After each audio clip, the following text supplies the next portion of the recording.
Quick shout out to those of you who are at home, the weather, watching this online.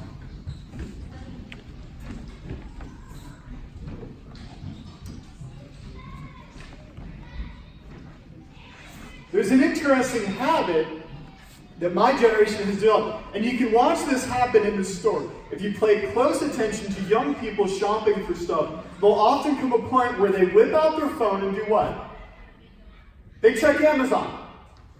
Or maybe you've been in the store and you're looking at something, you're like, oh, I'm about to buy this. Let me make sure it's not cheaper first on this other side. I do it all the time. And it's comparison shopping, and it's instant, right at your fingertips. And for some people, it almost makes you afraid to commit to something because, man, what I need to check like Walmart, I need to check Amazon, I need to like maybe wait 2 weeks to make sure there's not like a sale or some like discount code I can use on one of these.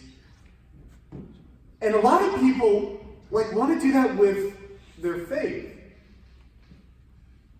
One of the questions you'll run into if you talk to people who aren't believers is along the lines of like, why do Christians think that they alone are correct in a world with more than 4,000 different religions?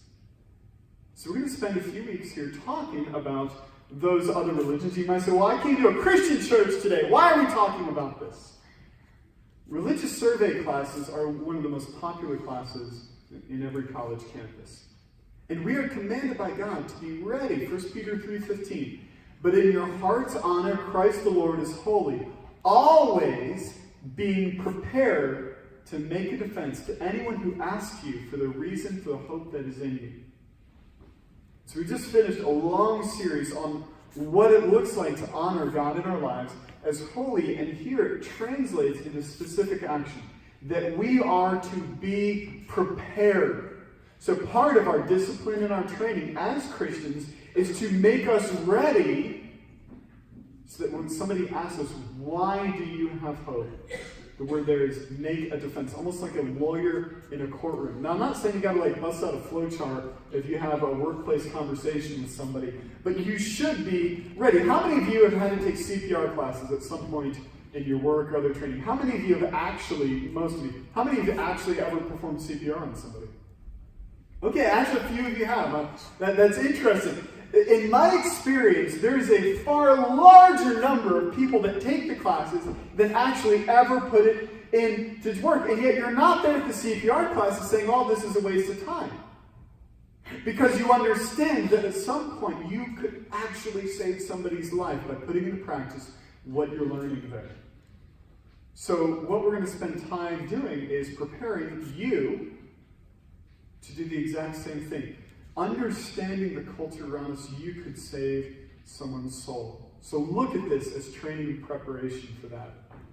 So by way of introduction, when I was going through Bible college, my apologetics professor used this example as a handy way to capture the different ways people look at God. So here first we have kind of the Christian understanding. This is a monotheism. If you want to like pass a quiz later, I'm not going to give you one. This is monotheism, so there's one God, and He creates the universe, and He's separate from it. We'll circle back to that last of all. Anybody know what this is? Atheism. There's no God, there's just the universe and matter, and that's all there is. So God is lacking in that picture. And then here, okay, well there's God, but it's kind of like making up the universe. This is called pantheism, the idea that everything is God. We'll talk about, so Hinduism falls along those lines, some forms of Eastern spirituality. And then what we'll talk about today is the fourth view. This is polytheism. Poly meaning many, many gods. And what people forget, so when they make that argument, oh, there's so many religions out there, how can you know that you have the right one? That's kind of an overstatement of the reality. Nearly all the world's population falls under the main religions. Christianity, Islam, you have those who are unaffiliated, either atheists or just vaguely spiritual. Hinduism and Buddhism, that's 94% of the world. 94% of the world. Folk religions make up about 6%, and then less than 1% is others, including Judaism. And so we're going to cover the major ones, understanding that is like 96% of the world is following these main religions. And so if we consider those, that's going to cover most of it. So a lot of people, when they think of polytheism and the idea of multiple gods, they think of it as something that is rooted in the past. And yet nowadays, if you go, for instance, to other parts of the world, in the East, especially in India, you will find polytheism is very prevalent. There's actually this one guy, a farmer in rural India, who has a shrine literally to Donald Trump as to a god. He prays to him several times a day, and that's just part of his Hinduism, is he's incorporated him in as another deity. You also have other countries like my uncle does some work in the African nation of Benin, and there they have state-sponsored, this is a voodoo festival advertising here, so it's a government-funded festival, and it's advertising that they have like 1,200 sorcerers that are going to be there. And so part of their view of the world is that there's all these different gods that they make sacrifices to. Looking back in history, we find polytheism very prevalent in things like animism, which is the view that like spirits inhabit the trees and the deer and the clouds, and there's like a volcano god and there's an earthquake god, and that was very prevalent all across the world. And then in Bible times, you find Greek and Roman gods dominating the known world during the time of Jesus. And it's this that I want to spend some time talking about, because this is what the Bible interacts with the most in the New Testament especially, and it bears some resemblance to what we find in America today. So Roman polytheism, so they had all these gods, and a lot of it was shaped by conquest. So the Romans would come in, and they had a vastly diverse empire. And so when they went in and conquered somebody, like, oh, hey, you guys worship like Pan, the god of the forest? Well, we got room for one more. Sure, we'll build a temple to him right next to all the other ones. And so then Pan goes into the Roman pantheon, and okay, now he's a Roman god too. And so they just went that into every people group that they went and conquered. They're like, look, we don't really care who you worship. You keep worshiping them. In fact, we'll build another temple to him in Rome. And then you can have some of our gods, and we'll have some of your gods, and we will all get along. And that's one of the things that made a multicultural empire possible. They said, you can worship whatever you want, just also acknowledge the emperor, and we're all in this together. Does that ring a bell with you in America today? Now, we don't maybe have the Roman system of temples, but what we have today is what I would call, the term is religious pluralism. How many of you seen bumper stickers like this? Probably that friend of yours that voted for Hillary. Is where I tend to see it. Drives a Prius. That's where we see these bumper stickers. And so the idea here is you have all these different religious symbols, and the message is we've all got to live together. Now, depending on what they're saying here, Christians may find something there to agree with. I would define it as pragmatic polytheism, saying, hey, in order for this American thing to work, we've just got to acknowledge them all on equal footing. And what we've done, basically, is we've made them all little gods. And we say, well, in order for us to get along, we must describe every religion present here on equal terms. And we like nothing more than pictures of like all the different faith leaders assembled together. You notice how like ISIS never gets invited to that? But we do. We try as much as possible in America to say like, okay, they're all equal. And then they go the step beyond and say, when I went to college, for instance, introduction, orientation to college, they said, look, hey, there's a lot of religions prevalent here, so you believe whatever you want, and you acknowledge that other people are equally correct in believing what they believe. And that's how we get along. And so this idea is so common, and it's really pushed on people for two reasons. One thing they do is they look and say, well, if we don't do this, you know they used to fight wars over religion. All of you have heard. You have a conversation with someone, and they'll bring up the Crusades. And then they'll say the current threat of religious extremism. There are courses, many colleges have courses devoted to the threat of conservative religious practices here in America. So when I have conversations with people, especially again, this is people who are outside of the faith, if they bring up religious wars, the first thing to point out is the Crusades had far more to do with the regular reasons people choose to fight wars than Christianity. And people of any religion will find reasons to fight. Take Buddhism, for example, right? Buddhism, the central thing, the one thing they're about is pacifism. You never fight. That's like their one thing. In fact, you go, Buddhist monks will like sweep the ground in front of them. You know what they're doing? They're trying to avoid stepping on small insects accidentally. Some of them will wear breathing masks because they don't want to inhale and accidentally kill like tiny gnats. They have extremists. Last year, Sri Lanka had a horrendous problem with Buddhists attacking Muslims. The crisis right now in Myanmar, I think I'm saying that right, genocide. The Rohingya population being pushed out by Buddhist extremists. Now, it would be absurd to look at that and say, oh, well, obviously it's a problem with people taking Buddhism too seriously. No! People are evil. They'll find reasons to fight wars no matter what their religion. Of course, atheists have never started wars. Or, well, genocide. Well, I mean, sure, Stalin. Okay. So it's a universal human problem. You get my point. Now, the current view, though, is that a serious dedication to any religion, and usually the argument that I find is that people who believe that they're literally true, that's how ISIS forms. Again, you go to a college campus today, and that is absolutely the view that they have, is that this religious fundamentalism is what they'll say. So the attitude that, for instance, the Bible is literally true, they say it absolutely leads to terrorist groups. And so you have TV shows like The Handmaid's Tale. You know people who watch this show.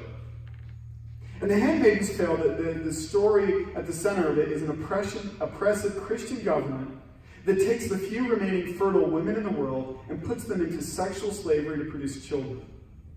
And the crazy thing is people watch that show and they say, oh, this could happen here because of conservative Christian beliefs. And so then they say, well, to prevent that, we should encourage them not to take a literal view of their faith. You know people who feel this way. Do not respond to them in anger. A lot of times what's at the heart of this is that ignorance creates suspicion. It is only possible to believe that that would somehow ever be an expression of Christianity if you don't know actual Bible-believing Christians who are serious in their faith. In the Roman Empire, Christianity began to spread. You know what they accused them of? Incest. You know why? They go to church and refer to each other as brother and sister. And so they said, oh man, you're like, you think you're married to your sister? Oh, that's so gross. Because they didn't know them. You know what else they accuse Christians of? Cannibalism. You know why? They heard that in communion they say the words, this is my body. This is my blood. So, oh, you Christians, you eat people, you gather together in secret, and it's only possible to believe those things if you don't actually know one of them. So understand that people who have this view of like a literal approach to Scripture, they don't know any real Christians that do. C.S. Lewis noted the irony of people who describe Christians on the one hand as simpering weaklings, and then turn around and say they're the single most dangerous people on the planet. He's like, which is it? So if I'm having a conversation with someone and they express, or I know that in their background they might hold this to you, and tell them, look, ignore the people you see on TV. Go to any town. Who spends the most time with the people who are in the greatest need? It's church people. Bible-believing Christian extremists. That's what it looks like. Tell me, go spend some time with Miss Maisie. That is what taking the Bible seriously will make you look like. Christian extremism is a pastor who earns millions of dollars through book sales and drives a used car so he can build wells in Africa. there is actual sexual slavery created by the porn industry, something the Church of God is fighting on an international level. That's what it looks like to take Jesus too seriously. So then people might say, okay, well maybe we're not fighting religious wars because of Christianity, but it's like really impolite. I mean, after all, the first commandment, the 10 Commandments, goes right against our ability to get along with other people. God says, you shall have no other gods before me.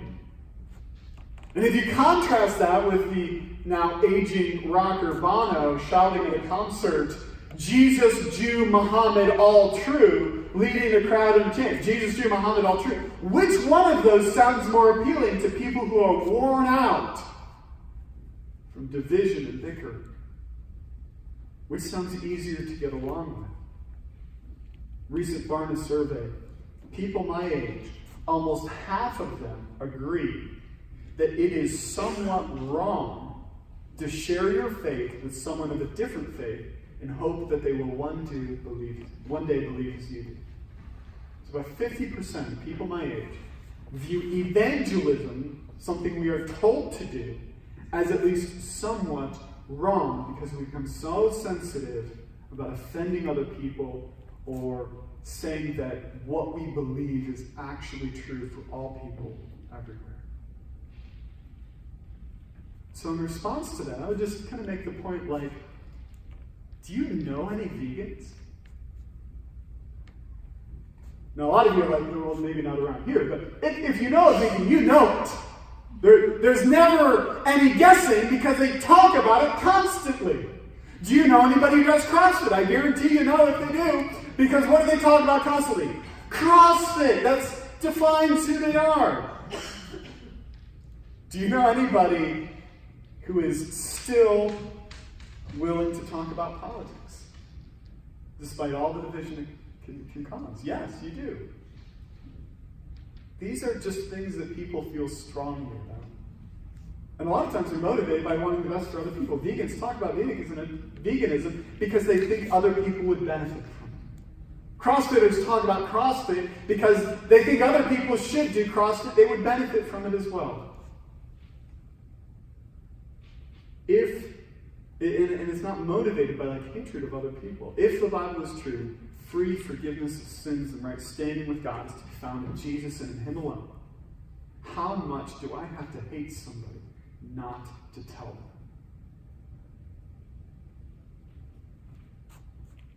Now you can do this in the right way and the wrong way.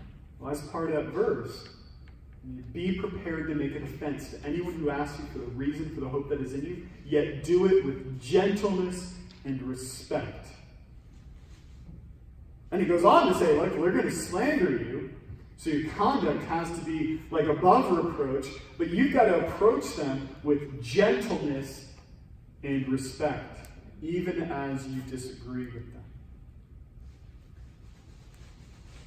The thing is that even when we do this with gentleness and respect, there's a growing resentment tinged with hatred towards Christians in our country right now.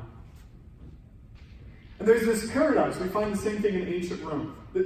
Amazing to think about, right? The Romans who said, hey, you can worship whatever you want. We don't care. Everybody's welcome here, except Christians. We're going to feed you to the lions. How did that happen? Why would they take such offense to Christianity? Well, the Christians didn't fit in the system they had going, right?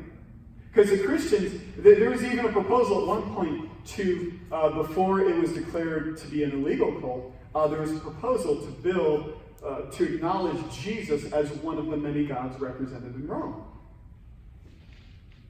But the Christians, they would have none of it, would they? They're not saying, oh, we want Jesus right next to Zeus. They're saying, no, the gods that you worship, they're not gods at all. They rejected all of them. The Romans just couldn't understand. They're like, well, you can't even, just a little bit? No, only Jesus is Lord. And so they said, you guys are atheists. Practically.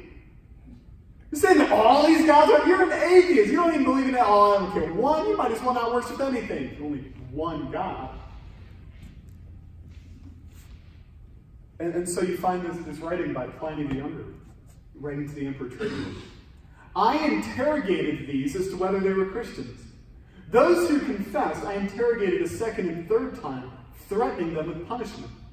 Those who persisted, I ordered executed. For I had no doubt that whatever the nature of their creed, stubbornness and inflexible obstinacy surely deserved to be punished. And he's just like perplexed as he's dealing with these Christians. He said, I bring them in, and they still say they're Christians after I tell them, I'm going to kill you, right? Like he's trying to give them every way out. And in the Roman way of thinking, he just couldn't understand why they would be so stubborn. Everyone else in the empire was willing to worship whatever except for these Christians. And then he casually mentions torturing 2 female slaves who were deacons in their church, only to find nothing sinister about their beliefs. The only way somebody accused of being a Christian could be released is if they offered prayer and worship to an image of the emperor or cursed Jesus. And he said, well, I've heard that like real Christians, it's impossible for them to do that. This is basically the kind of tolerance that we see in our culture today. We are very, and again, I know people who are very open about, hey, we just gotta love everybody, no matter who they are and what they're about, except for you intolerant bigot. I mean, it takes a hard left turn really fast. And so we'll accept even Christians if you're willing to bow down at the shrines of our culture. Those Christians, you guys are fine.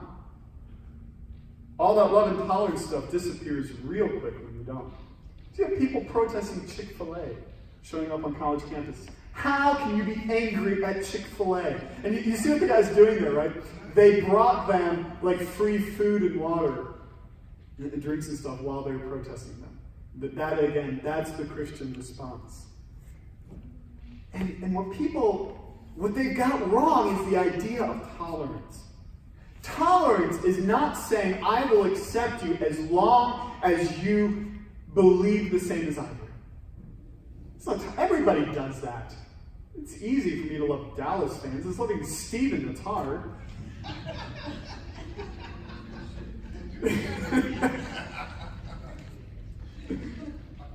Look, I've got family members who are gay, witches, atheists, mystics, Catholics, even a few Redskins fans. And I don't treat any of them any differently. I love them.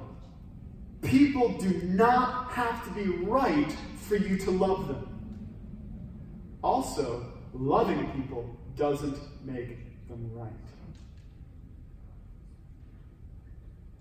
And so while the Bible, there's no part in it that says, go and kill the pagans for worshiping Zeus. But it does say this, Romans 1:22 and 23. He describes this downward spiral as people rejected God. He says, claiming to be wise, they became fools and exchanged the glory of the immortal God for images resembling mortal man and birds and animals and creeping things.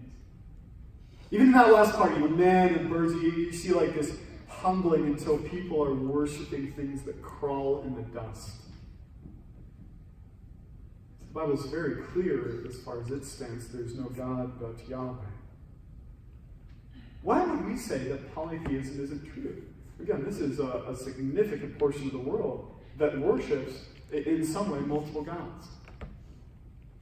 What's interesting to me is I don't know that I've ever run into an argument for why polytheism is true. Typically, they'll just say, well, hey, there's a bunch of gods out there, worship them, or that's what I do, that's part of our culture.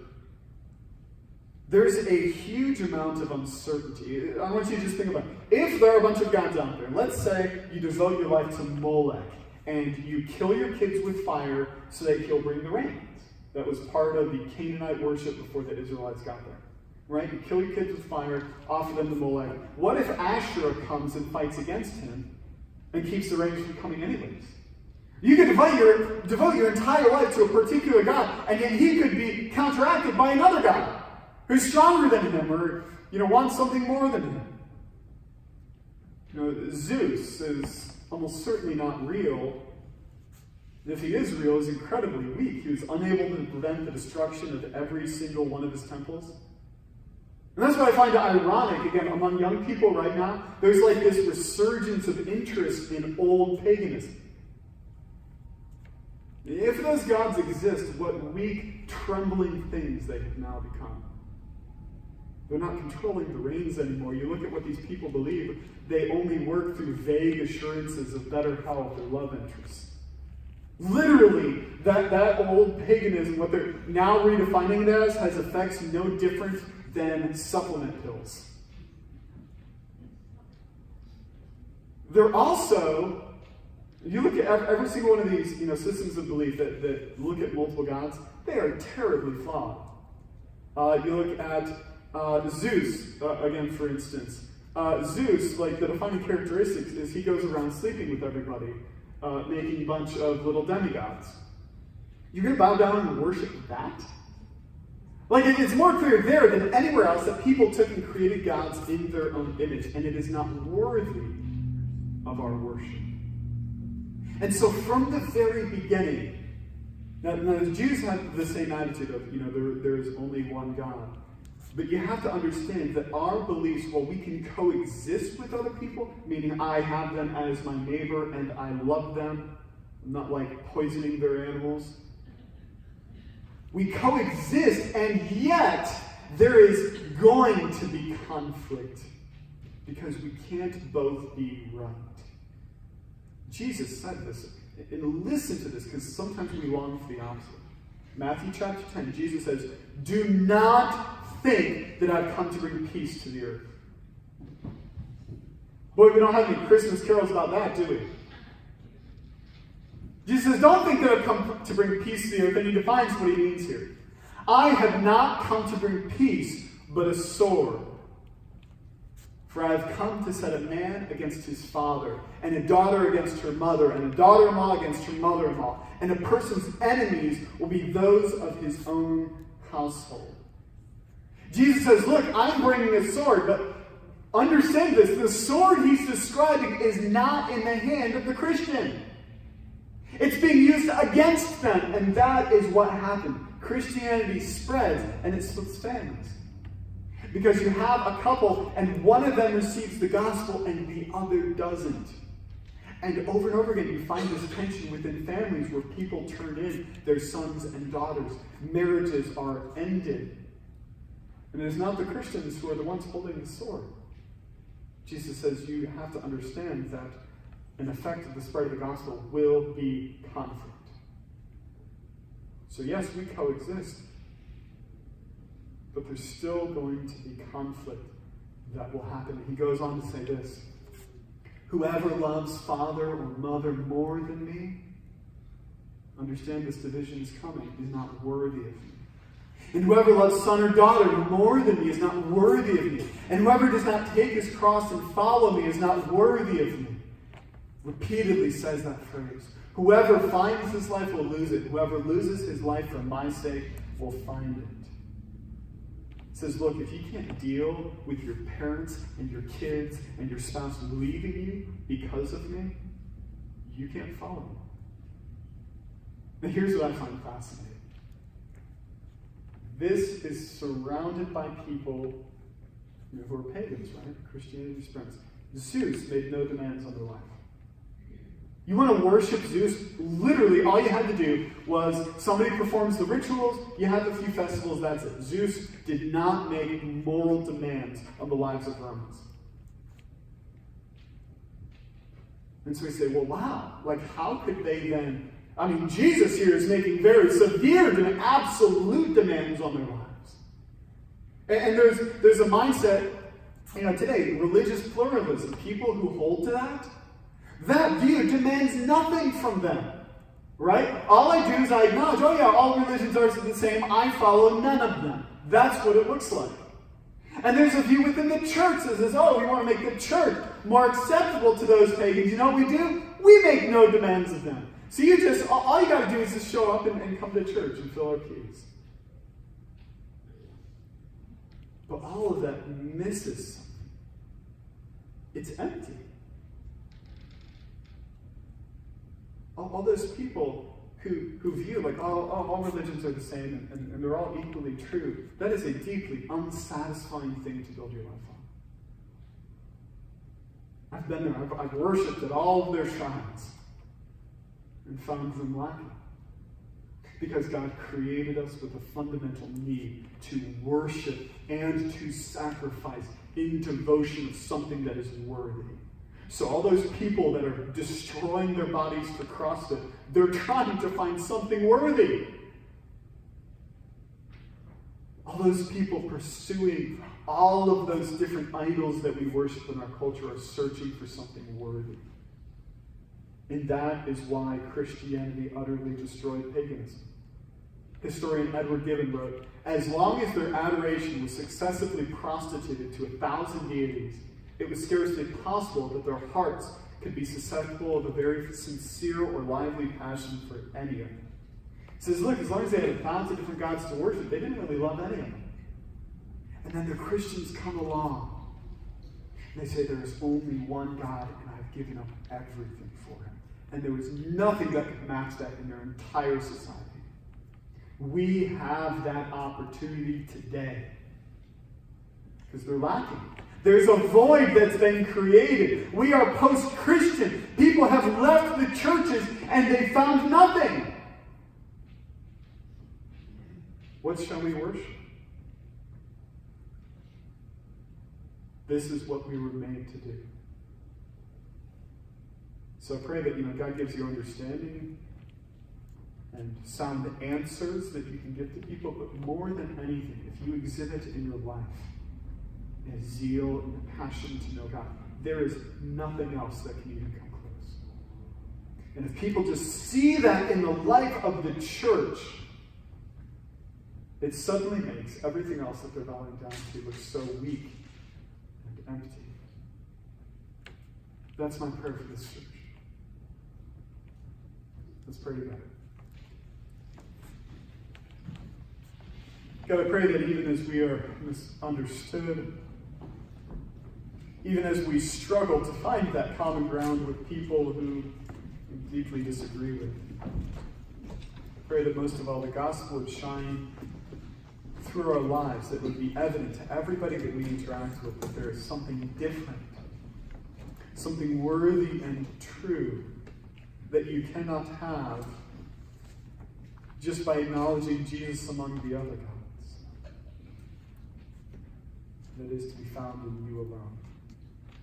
I pray that you prepare our hearts and our minds. Give us that desire to see other people turn to you. In Jesus' name.